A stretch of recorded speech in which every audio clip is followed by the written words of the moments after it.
Kita ke informasi pertama, saudara. Demo mahasiswa yang menolak Undang-Undang TNI terjadi di sejumlah daerah. Bahkan beberapa di antaranya berakhir ricuh. Ketua DPR RI Puan Maharani meminta masyarakat yang menolak pengesahan revisi UU TNI untuk membaca isi Undang-Undang TNI terlebih dahulu secara detail. Aksi menolak Undang-Undang TNI terjadi di sejumlah daerah. Di Pematang Siantar, Sumatera Utara, massa dari beberapa universitas menggelar aksinya di gedung DPRD Pematang Siantar. Massa menolak berlakunya Undang-Undang TNI karena dianggap bertentangan dengan prinsip demokrasi. Sementara itu, mahasiswa Universitas Cendrawasih yang tergabung dalam Badan Eksekutif Mahasiswa menggeruduk gedung DPRD Papua menolak Undang-Undang TNI. Dalam aksinya, mahasiswa mendesak mencabut Undang-Undang TNI yang baru disahkan DPR pekan lalu. Massa menilai difungsi TNI dan sikap otoriter bisa kembali terjadi seperti saat Orde Baru jika undang-undang tersebut berlaku. Kasih kebebasan kepada masyarakat sipil untuk mengisi semua aspek, bukan TNI menguasai. Oleh karena itu kami hari ini turun tidak membiarkan siapapun. Kami tegak lurus kepada masyarakat akar rumput yang hari ini tidak bisa bersuara.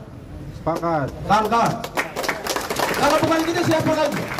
Negara kita ini mencatat bahwa era Presiden kedua Soeharto itu dilensir karena rezim otoriter. Di tempat lain, unjuk rasa penolakan pengesahan Undang-Undang TNI di Karawang, Jawa Barat berujung ricuh. Polisi menangkap beberapa orang yang diduga merusak kantor DPRD Karawang. Polisi membubarkan massa unjuk rasa yang bertahan di gedung DPRD Karawang karena dianggap melebihi batas waktu yang ditentukan. Polisi menembakkan gas air mata, sebagian massa berlarian, namun sebagian lagi justru melakukan perlawanan.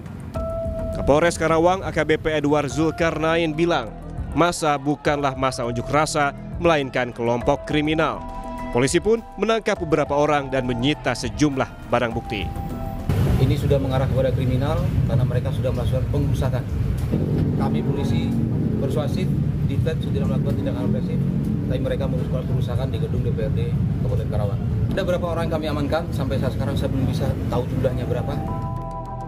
Tak hanya menggelar demo di lapangan, mahasiswa juga melakukan perlawanan lewat Mahkamah Konstitusi.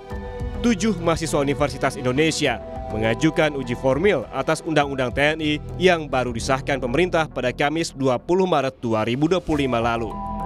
Permohonan diajukan oleh Muhammad Alif Ramadan, Namo Radiarta Siahaan, Kelvin Oktariano, M. Nurobi Fatih, Nicholas Indra Siril Kataren, Muhammad Syadad Sumarta Dinata, dan R. Yuniar A. Alpandi. Sementara itu, Ketua DPR RI Puan Maharani meminta masyarakat yang menolak pengesahan revisi Undang-Undang TNI untuk menahan diri. Puan menyebut isi Undang-Undang TNI sudah bisa diakses di website resmi DPR RI.